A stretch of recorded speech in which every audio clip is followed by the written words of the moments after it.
The little alien girl's scream cut through the smoke and gunfire as her parents' lifeless bodies dropped to the rubble-covered street, their blue blood pooling around them. Captain Darren Powell saw the child and froze. His orders were clear: eliminate all Draconis, no exceptions. But this girl, alone and terrified amidst the ruins of her home, stirred something deep within him. Months of relentless bombardment by the human fleet had reduced the once gleaming metropolis of Zorthak to a hellscape of shattered buildings and cratered streets.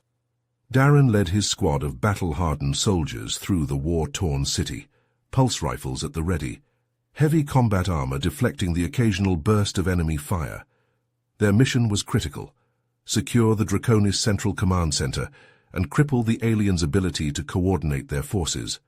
Failure meant certain death for thousands of human soldiers still fighting in the system. But now confronted with this child, no more than 8 in human years, Darren hesitated. The Draconis were a proud warrior race, fierce and unrelenting, but even they wouldn't stoop to harming their own young. Darren knew he should follow his orders, maintain the icy detachment that had kept him alive through countless battles. Yet watching this girl, her face streaked with tears and her small body shaking with sobs, he found he couldn't summon that coldness. His squad muttered uneasily as Darren lowered his rifle and approached the child.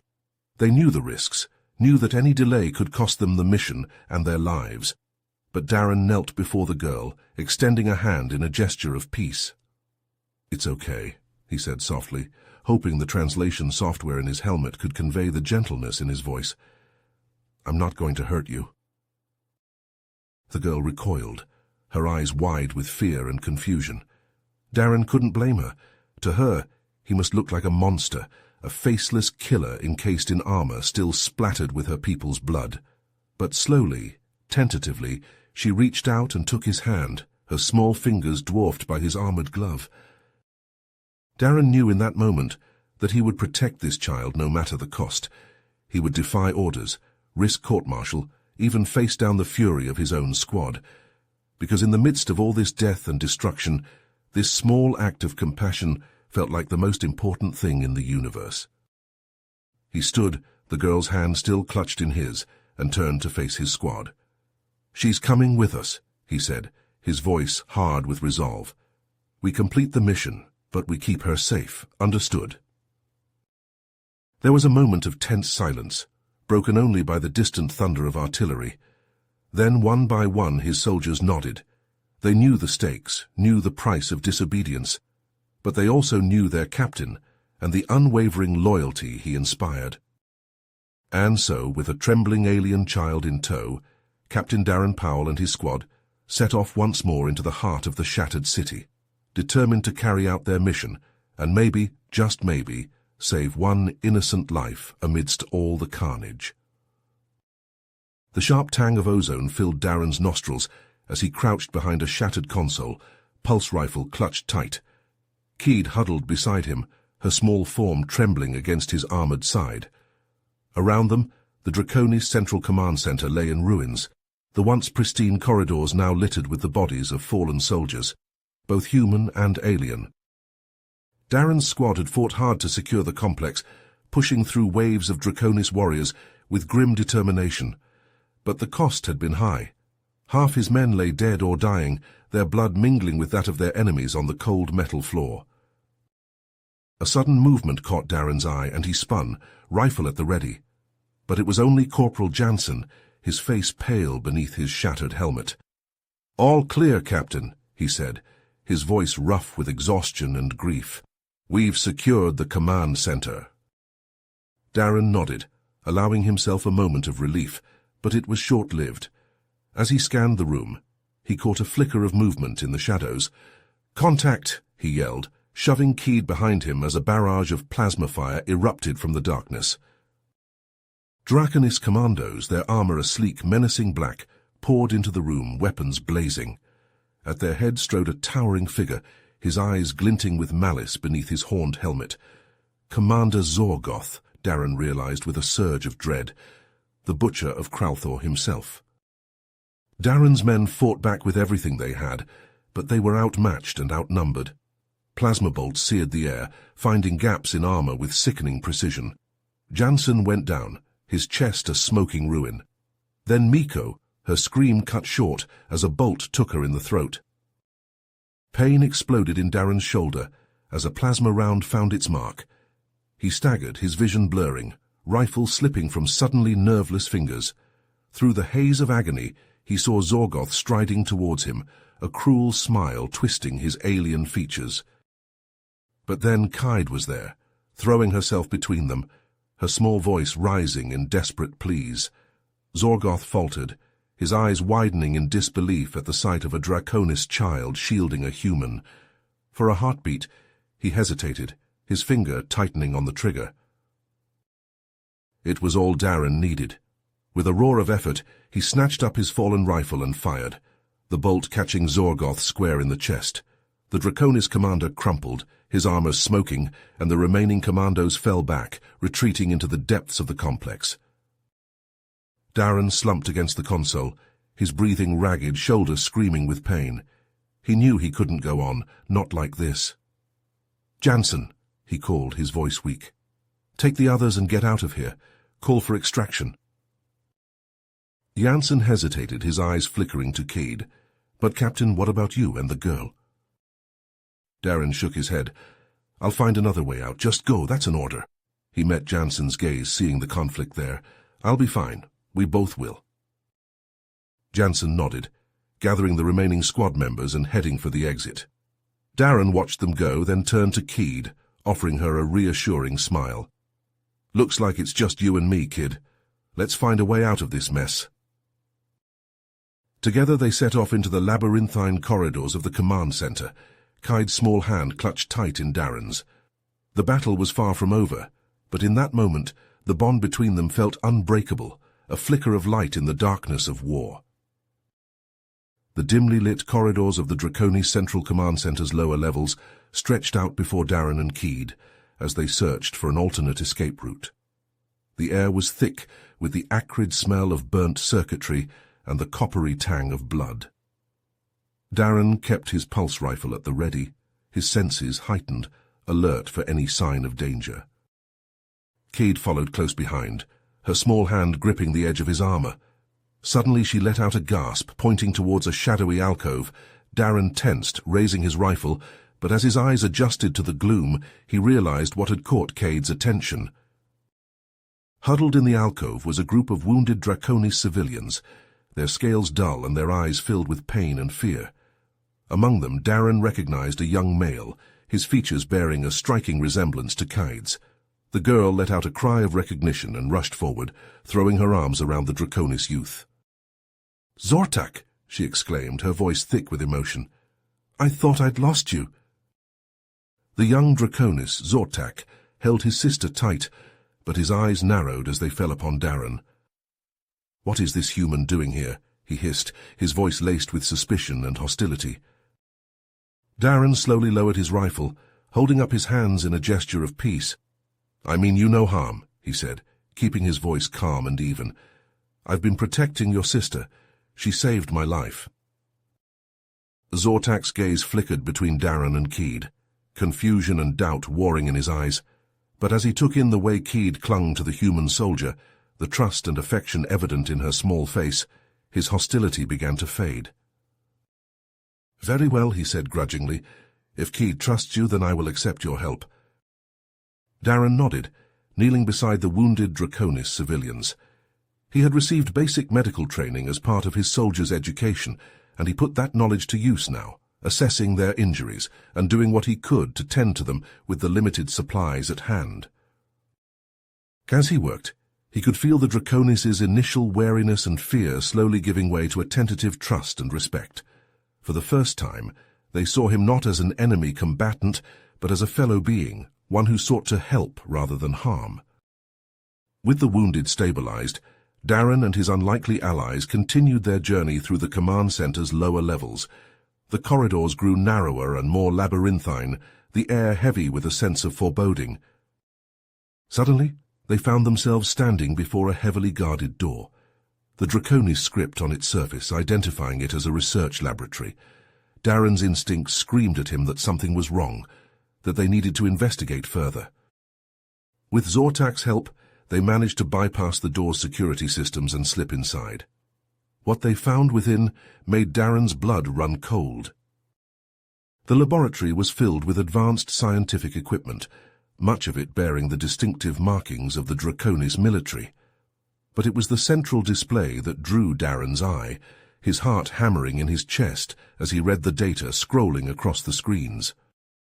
The Draconis had been experimenting with a biological weapon, a deadly agent designed to target human DNA specifically. If deployed, it could wipe out entire human colonies, even entire worlds, with terrifying efficiency. Darren knew that he couldn't allow this research to continue, couldn't let this weapon fall into the wrong hands. With Zortak and the other Draconis civilians at his side, he began to formulate a plan to infiltrate the lab and sabotage the weapon.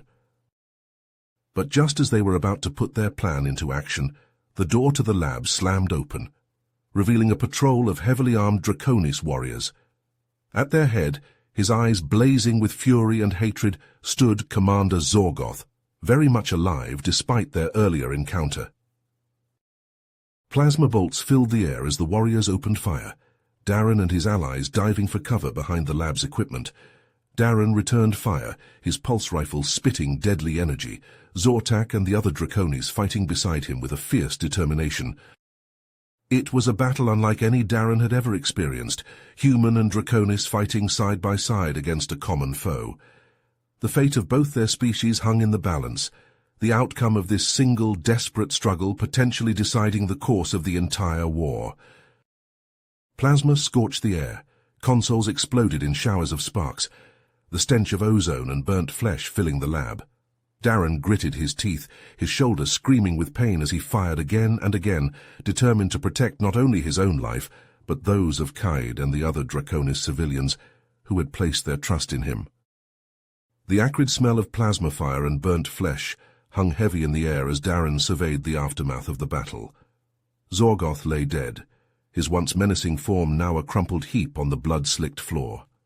Around him, the bodies of the Draconis warriors who had fought at his side, their armor shattered and scales scorched by the fury of the firefight. But even as relief washed over Darren, a cold dread settled in the pit of his stomach. He turned to Zortak, his voice urgent. "The weapon! Where is it?"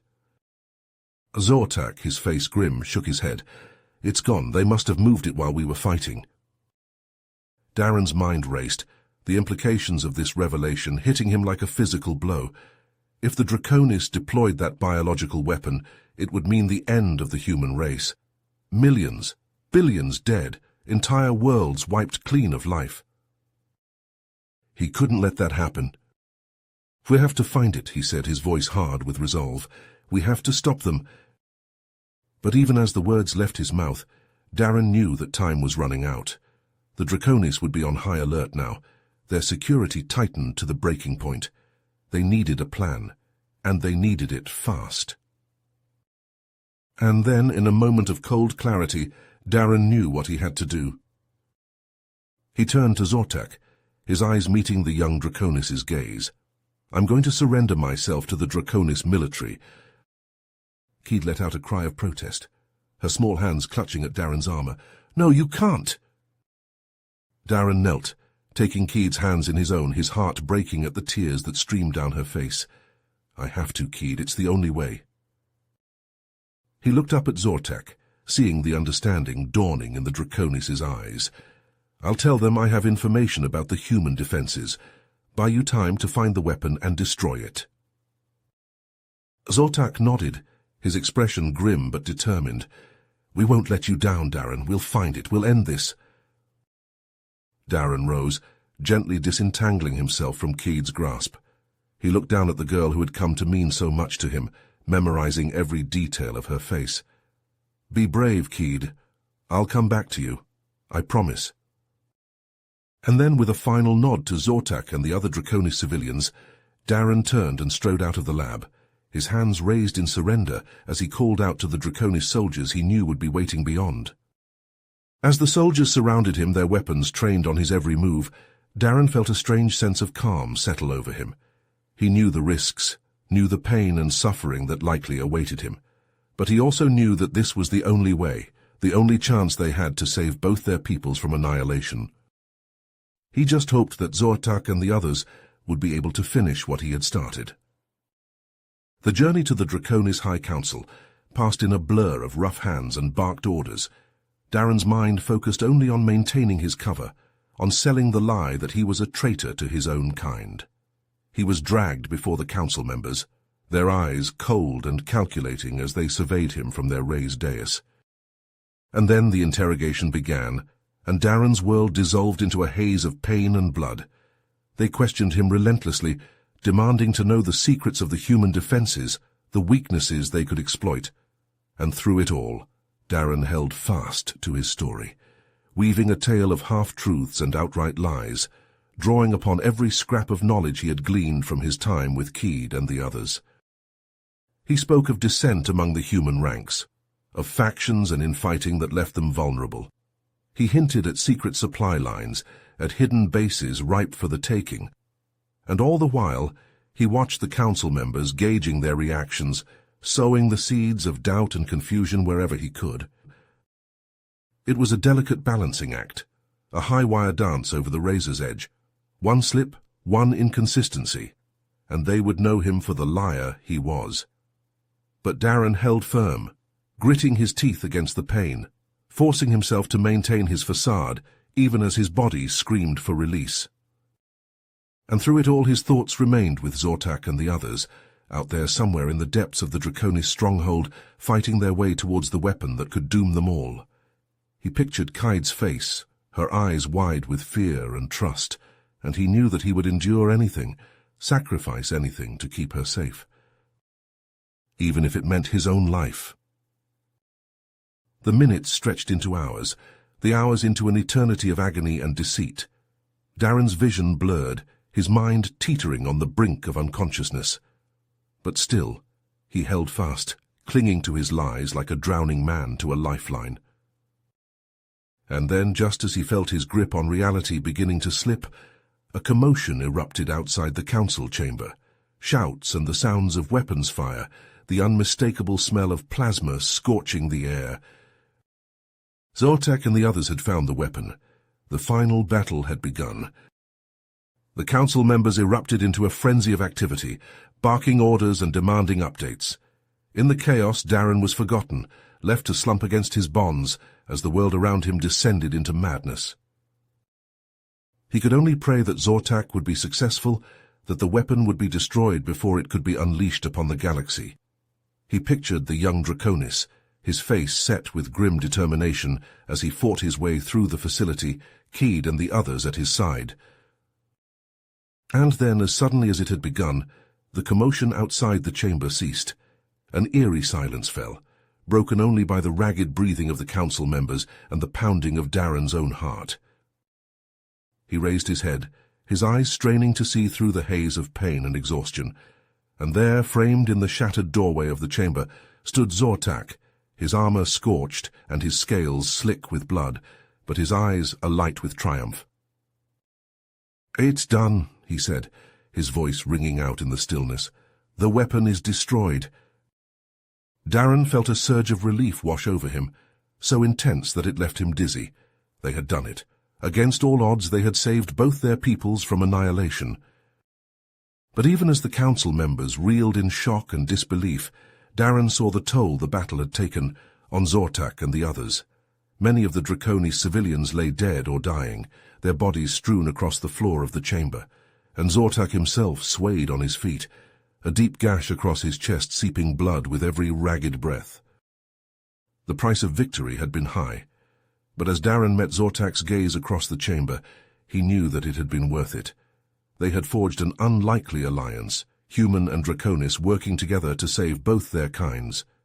And in doing so, they had shown that peace was possible, that the cycle of hate and violence could be broken. Now, as the Draconis High Council fell into a stunned silence, the reality of their impending defeat sinking in, Darren knew that a new chapter was about to begin. The war was far from over, but for the first time, there was a glimmer of hope on the horizon. A hope that he and Zortak and Kaid had fought for, bled for. A hope that perhaps could one day lead to a lasting peace between their peoples. But that was a battle for another day. For now Darren allowed himself a moment of rest, his head falling back against the cold metal of his bonds, as exhaustion claimed him at last. They had won the day, but the war stretched out before them, long and hard and filled with untold sacrifices. And yet, as he drifted into unconsciousness, Darren found himself smiling, because he knew that whatever challenges lay ahead, he would face them with Keed and Zortak at his side, united by the bonds of friendship and trust that had been forged in the crucible of war.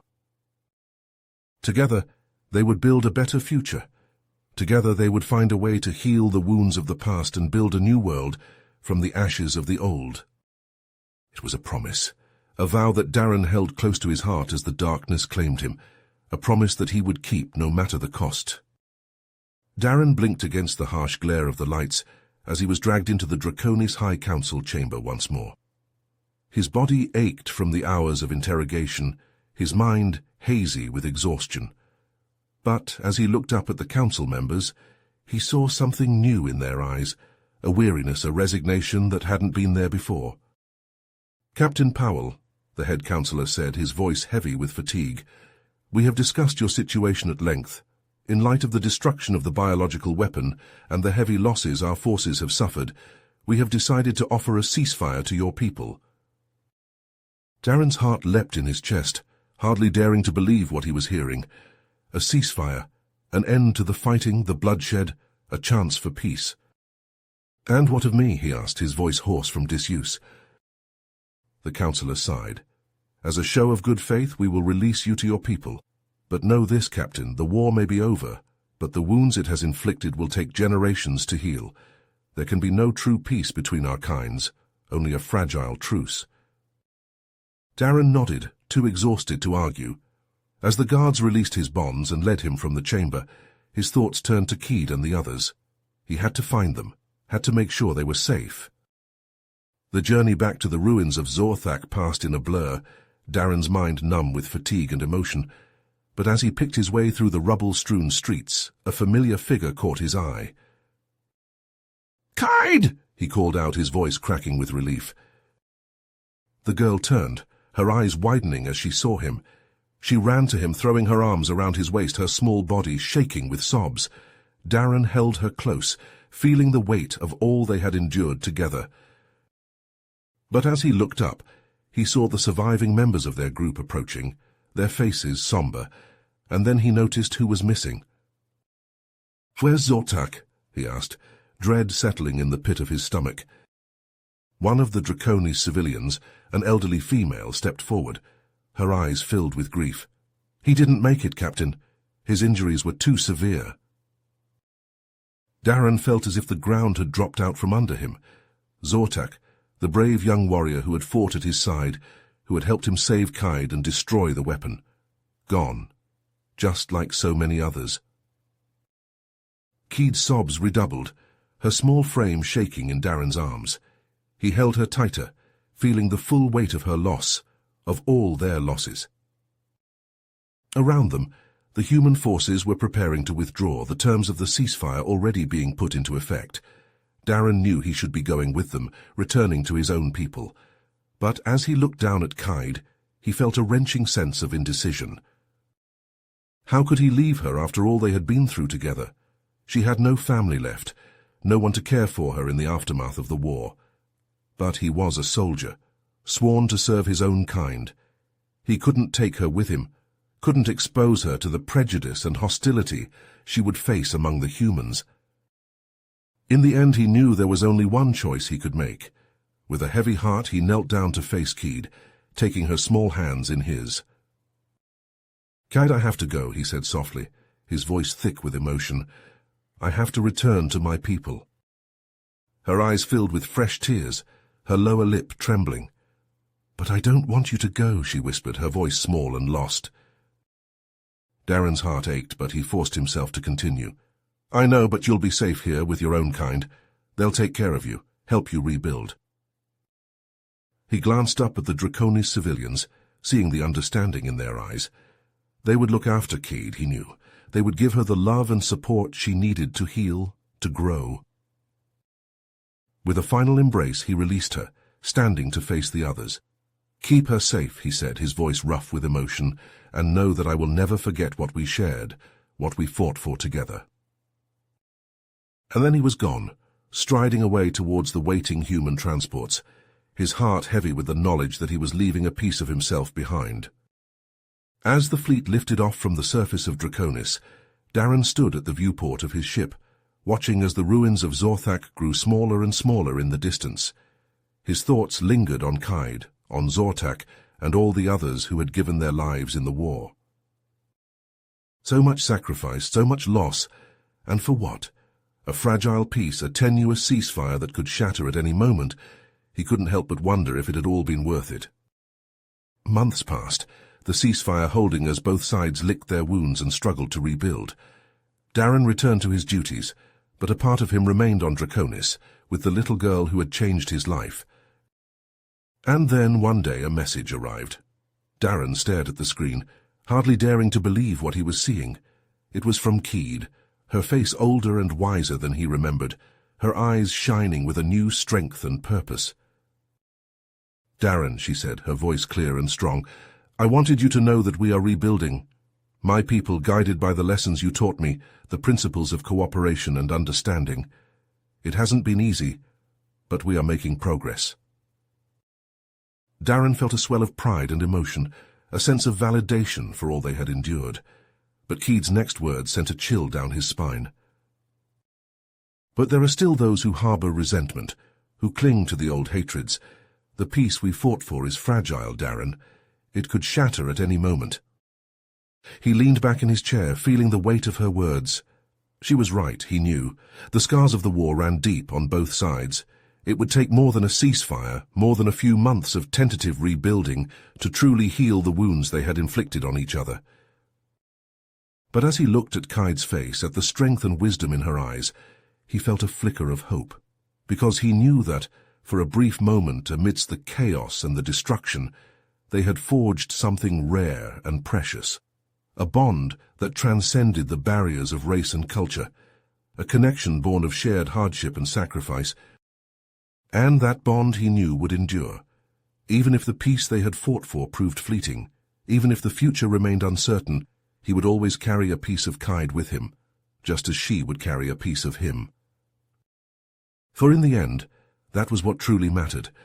Not the battles won or lost, not the territories gained or conceded, but the moments of understanding, of compassion, that could light the way forward, even in the darkest of times. Darren closed his eyes, picturing Kaid's face, remembering the feel of her small hand in his.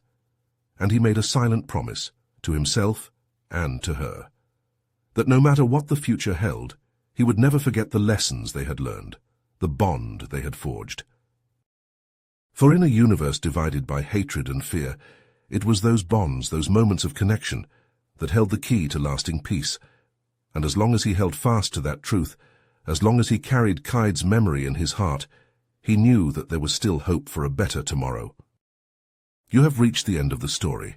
If you enjoyed this story and want to support us, please leave a like and subscribe to our channel, and for every comment that says 88, I will heart every single one of them. Thank you for your time.